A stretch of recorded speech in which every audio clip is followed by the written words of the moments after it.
lack of extra money for us to spend, even though we've just signed off on an LTP that says that we're going to review all of our capital expenditure. Just saying. Carry on. Well, funny you say that this annex road yes, I know project, the annex road is, but the parking isn't. So yeah, so the annex road part's been delayed. So and I only just got an email about that this morning. So if you turn to the board's recommendation, Mike and I have just had a brief discussion, and we'd like you to delay the implementation of 9.1.3 on page 49 and 9.1.5 because we don't want to put in extra parking before it's actually needed. Otherwise, it will be used, and then they'll be wanting more parking. Well, I think we should let these matters lie on the table. We've agreed that we're going to do a complete review of our capital program, and to put anything on, or even suggest that it's going to be put on the budget at this stage would be inappropriate. I'm quite happy for it to be considered, but what year is it required to be considered now? So some of these are within the Wigram Magdala link area, which is being constructed, and those 9.1.3 and 9.1.5 are within the Annex Road Birmingham Drive area, which has been delayed for 12 months. Yeah, we just found out about today. Okay, so so you want to proceed with some of these now? Yeah, Jane. Can we just note that the board recommendations are contrary to the staff recommendations, and the staff advice remains what it was, backing up the recommendations we put forward.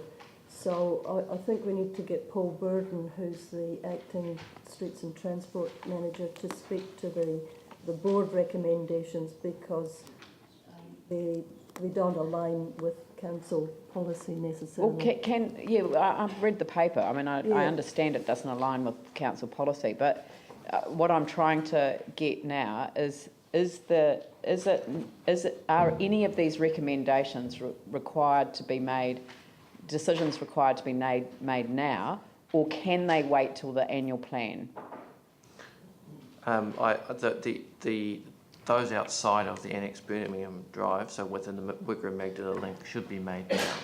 So show me exactly which ones you want to have considered today. Well, all of them excluding 9.1.3 and 9.1.5. So from page 49, that's all the recommendations except for 2 on that page, and the final recommendation on the following page. So you want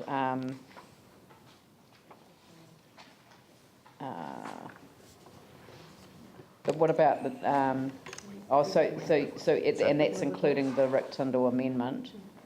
So that's not proceeding. Not proceeding. And so you want to approve the installation of approximately 40 on-street car parking spaces at the Magdala Place, end of Magdala Place, and 26 at the western end. Approve the installation of temporary chargeable car parking spaces on land available to be leased. Cost neutral. In the vicinity of Magdala Place. Well, it doesn't say that. It says that if it's utilised, it will be. It'll be utilised.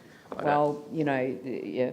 So request that sites are identified for the planting of trees, and that the planting of replacement trees include both to compensate for trees lost during the development of the Wigram Magdala Link project. Request that Environment Canterbury investigate the wider issue of citywide bus routes, etc., etc.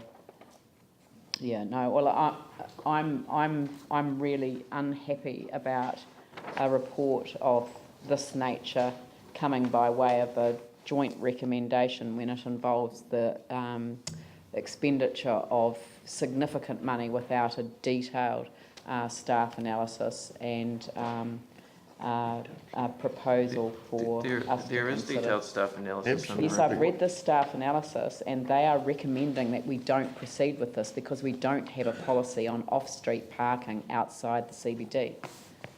And this particular area has taken, the overflow outside of the CBD, and so Which means it won't last forever. that is correct. And businesses are supposed to provide off-street parking for parking Yeah. for But when their those consents were staff and were granted, customers. when those consents were granted for the construction of those buildings, it was a very different context. And usually, I'd be one of the first people to say that no, don't provide any parking. But the design of the project is absolutely fantastic, and it's the sort of thing that we want to see. But the situation is not something that could have been envisaged when the original consents were granted. But it could have been envisaged when we considered the long-term plan. Don't imagine that you talked about this particular project in detail around. We did actually, because we took it off the budget and then put it back on. But we didn't have a consideration of the parking implications at all. No. But this has over... I thought the Wigram Magdala link was from the previous annual plan, the money. Yeah. So Was it annex that's building? why we're asking that the Wigram Magdala link parking be granted, but not the annex Birmingham. Well, okay. Well, we've got a recommendation in front of us. We're all clear what it is. So, Yanni. Wanted to check with staff because we've had information like Addington is losing about $36,000 a year. Addington? Sorry, car park that we've done. Sorry, about 25,000 loss in Addington for the off-street car parking that we've provided. Sorry, I failed to see the. No. Yanni's directing his question to staff. So look, maybe we could have a staff comment first. Right. But could you comment on off-street parking in the Addington area as part of your comments as Why well? it's losing money and what the risks are associated with this if we provide it. Yeah. Paul. Thank you, Madam Mayor. Paul Burden, Acting Unit Manager, Transport and City Streets. I'm just conscious that the staff's rationale for not supporting the board's recommendations is outlined on page 46, 4.3.1 through to 4.3.5. Just really wanted to emphasise 2 points. One, really around the precedent that this could possibly create, particularly with the looming major cycleway program, which we're rolling out, exactly the same sort of situations where we may be in a position where there's an expectation that we will supplement the loss of on-street car park with dedicated off-street spaces. And probably one which could really come back to bite us is the behavioural issues associated with these car parks, particularly in industrial areas where there's no activity past sort of 5:30 at night. I'm really concerned that, and no lighting, that these will become congregating areas for antisocial behaviour. But just answering the question that you're asking, Councillor, around suburban off-street car parks run by council. Addington is an example of a situation where a car parking regime was introduced into the Addington commercial area because of this very issue of migration of activity into a suburban hub. Sorry, I'm at a loss. Where is the public car park in Addington? Court Theatre, where the Court Theatre. The old Wise Street. Woods. That's Mill. off the Miles beaten track. away. Yeah. Well, Okay. Yeah. No. But It's got a motorway in between. that car park was established yeah. to supplement the loss of on-street car parking in the Addington area as a consequence of the installation of on-street parking restrictions. Yeah. The expectation that people would choose to park there, but that didn't eventuate. No. It's very poorly utilised. Hence the comment here that where people are expected to pay for car parking off-street in suburban areas, it doesn't always pan out the way you anticipate it to. So are we losing money on that? Correct. How much? 25,000 a year. Well, it's not quite that bad because the lease expires shortly, and we have managed to sublease some of the area for car imports. So they're storing their car imports have come in. So it's not all lost. So we've managed to recover some of that cost.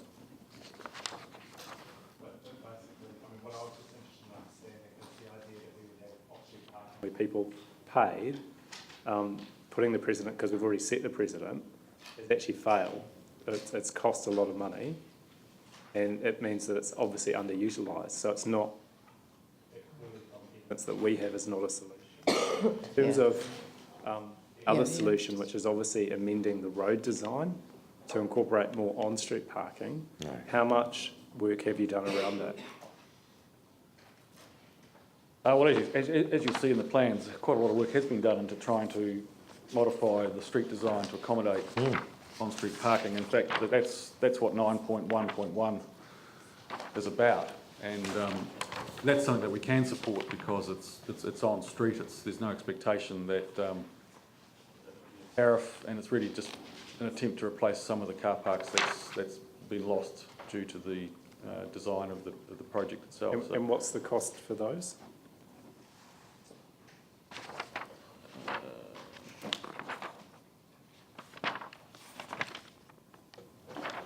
Magdala. Is it useful to look at the attachments and if you just go No, through? there's 5.1 has got the costings. So Magdala on street is 27,000 capex, and is that right? It's 27,000? On page 47. Page 47, Correct. Magdala West on street, $27,000 for 26 car park, Correct. and 138 OPEX. The east one $138. is 300,000. Eh? The east one is 300,000, which is part of the staff recommendation. Is it? I thought they were just recommending the on-street. Correct. But the staff report, though, with respect, does say that they can virtually guarantee the occupancy of that area of land that's going to be leased for car parking. I don't understand the But financials. let the private sector do that. I mean, let Wilson's do it to carry the risk. Why on earth should we carry the risk of putting in our car parking at $3, what is it? $3.10 per hour. I mean, What they were talking about here was people would pay on a daily basis to park their cars in those areas, and there'd be time-restricted parking in other sections. all right, I'm just trying to understand in very simple terms the board recommendation 9.11, what that cost to council is. Is it only the 27,000, which is the 26, but then there's another 40, which I don't see how they're going to be funded. No, I'm just trying to understand. the two different recommendations. 6.1, which is the staff recommendation, is 26 on-street car parks, full stop. That's what the staff have recommended. Yeah. Right. So Thank you. I'm happy to move the staff recommendation, but I'm not happy with the balance. Now, Tim, you had a question. Look, Sorry. It's kind of unfair to bring in Eddington to compare to Magdala Yeah. Place, because we've had huge problems and issues with parking in Eddington, and we've spent a lot of time on that, and obviously council money, staff time, etc.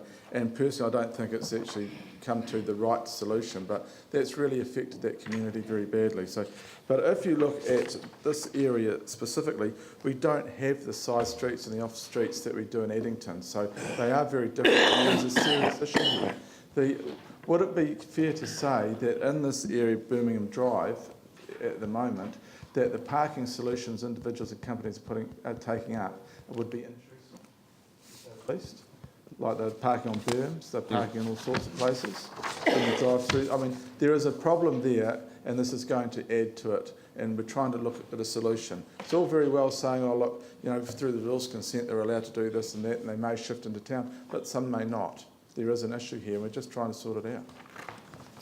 We went through a very, very good process with the combined community boards.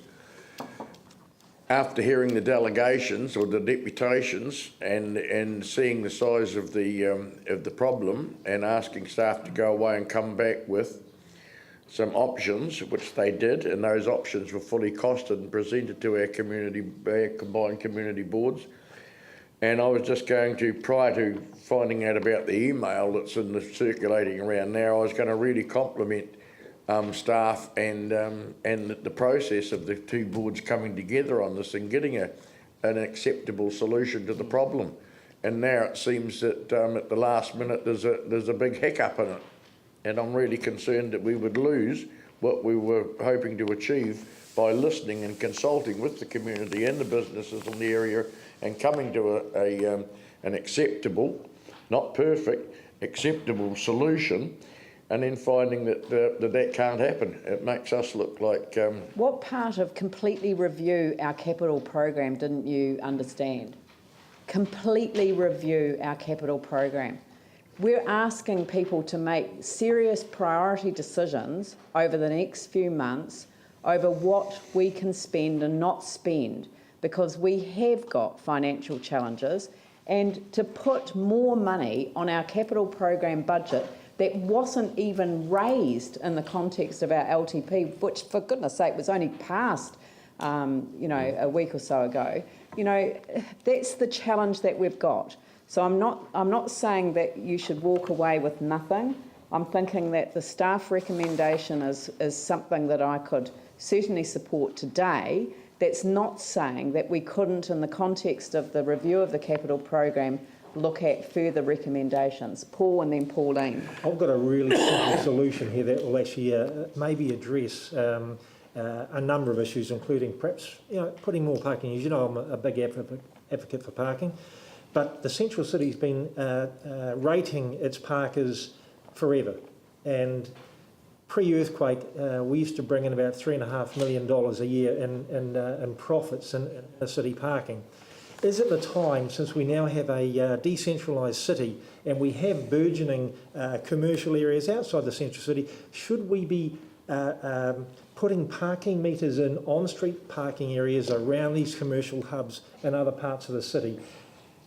Two things: we will get revenue out of that, which will help us actually build more car parks for these people if they do so wish, but it's a way of actually maybe controlling all-day parkers that take up parking spaces where commercial businesses need to have that traffic flow and that change of parking regime. So my question is, should we be reviewing where we rate people for parking throughout other parts of the city and commercial areas?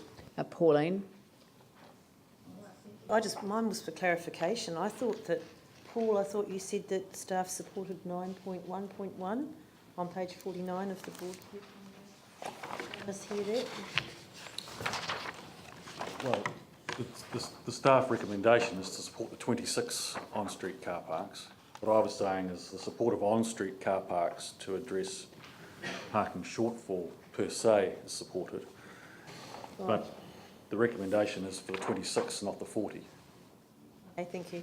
Well, if we're going to have some kind of compromise, it would, I would like what we've asked to have passed, but if we're not, can we at least have all of 9.1.1? So that is...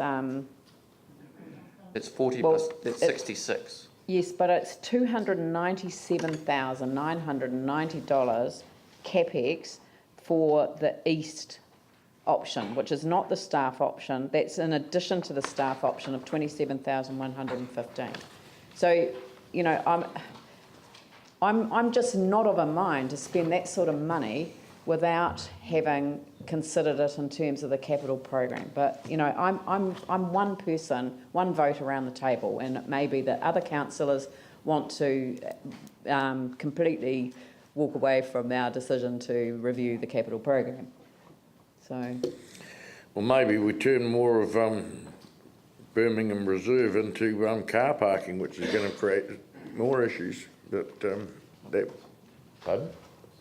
I know, but that's the sort of situation that we're going to end up in. But the coming thing up is with that something having, totally the pleadings on the particular capital program, sort of projects, doesn't help what we have committed to do, which is completely review our capital program from start to finish.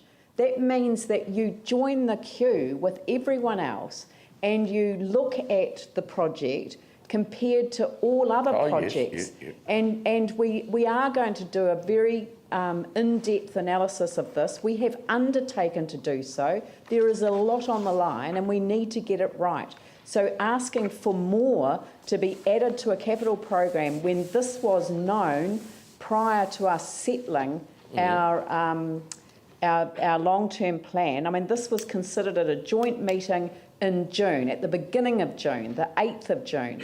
You know, so it could have been a matter that was brought to our attention before we settled the long-term plan. It wasn't brought to our attention in that time frame. It's been brought straight to council now without going through the Infrastructure, Transport and Environment Committee, and you're perfectly entitled to do that. But I think that it's important. What I'm saying is that personally I'm prepared to support the staff recommendation. I'm not prepared to support the greater contribution that's being sought until we've done that review of our program. But I am happy for it to be included in the consideration of the capital program going forward. So, I do support in principle, you know, around the review and the capital program, and I understand that it's important. But you know, just speaking for my community, yeah, I do. Everyone's going to say, but speaking for my community. Yeah, and I know, but it is my job as a community board chairperson to speak for my community, and just to say that it is about managing the downstream effects of dislocated businesses. Yep, no, I understand that. I understand completely. But there are also people whose roads are so damaged that their cars get damaged every single day that they drive on them. You know, we've actually got to think of the whole city, and this is a temporary effect because there will be a shift back over a period of time. So we have to think very carefully about decisions that we make. But anyway... Here on the capital implication of this, because I was there for the submitters but had to leave the meeting along with Tim early.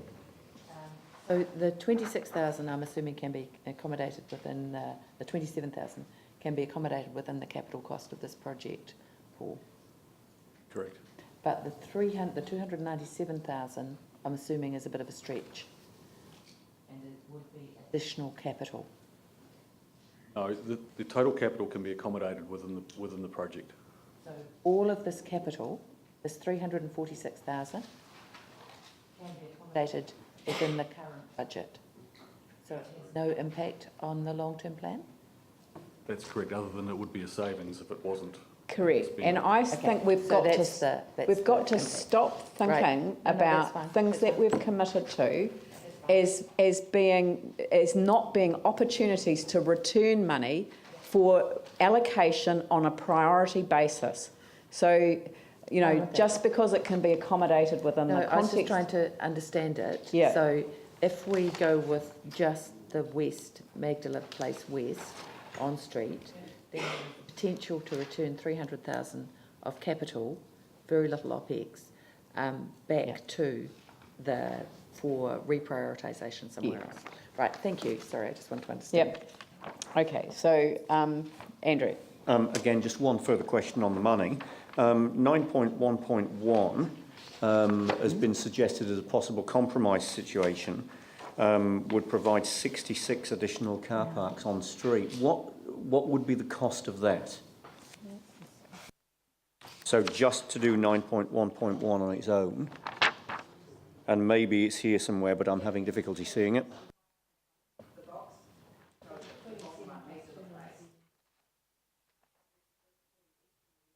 So,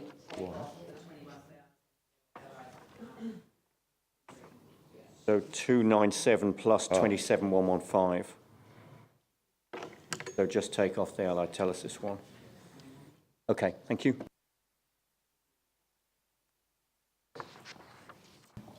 So, look, I'm happy to test the water. I would like to move the staff recommendation with the balance of the community board recommendation to be referred to the capital program review.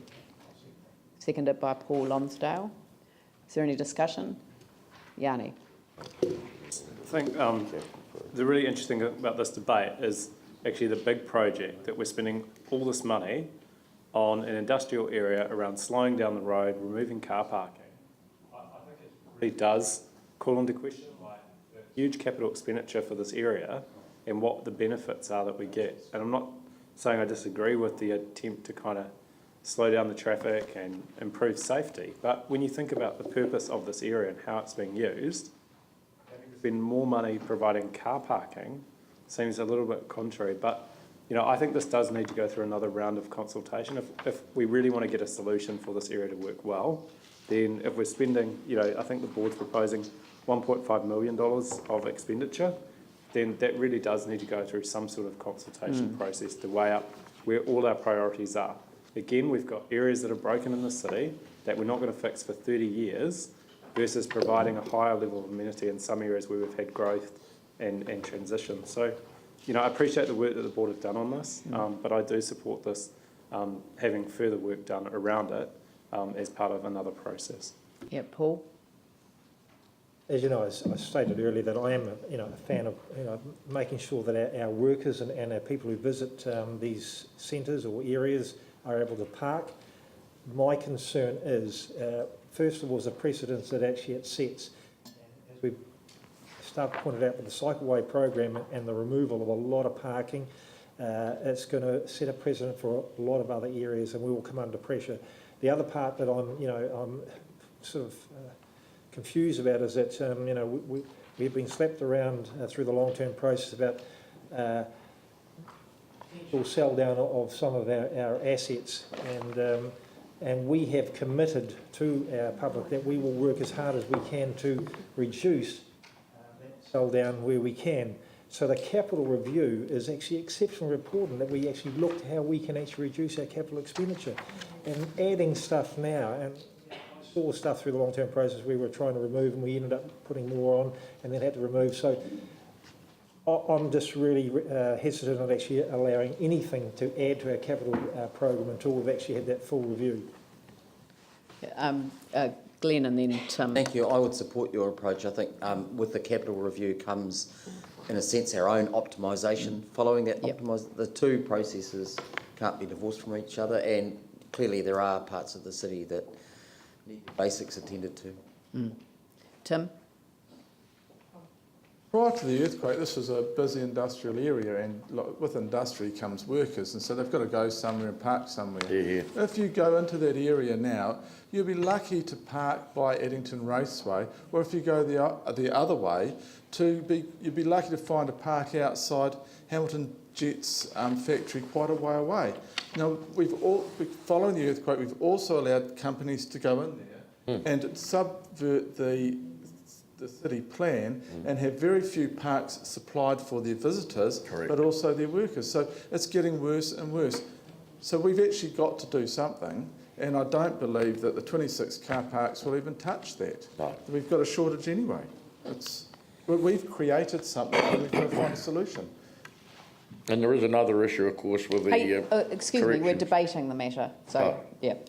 I'm happy to add in 9.2.1 as well, which is request that Environment Canterbury investigate the wider issue of citywide bus routes feeding into this business industrial area, because I think that is genuinely picks up one of the issues, which is some of the bus routes haven't quite matched the movement of staff.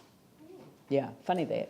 Anyway, leaving all that aside, we'll add that 9.2.1 to the list.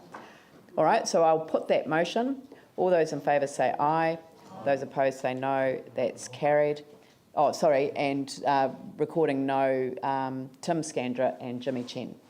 Thank you. Now there's the balance of the report, so that can we zap down? I just think that the report be received. So it's not that as a report as a whole be adopted. Oh, I suppose, is it? Now that we've amended it? Yeah, okay. As amended, that the report as amended be adopted. Okay, so moved by somebody? David, Glenn, I'll put the motion. All those in favour say aye. Those opposed say no. That's carried. Thanks very much. And I mean, thank you for all of the hard work on that.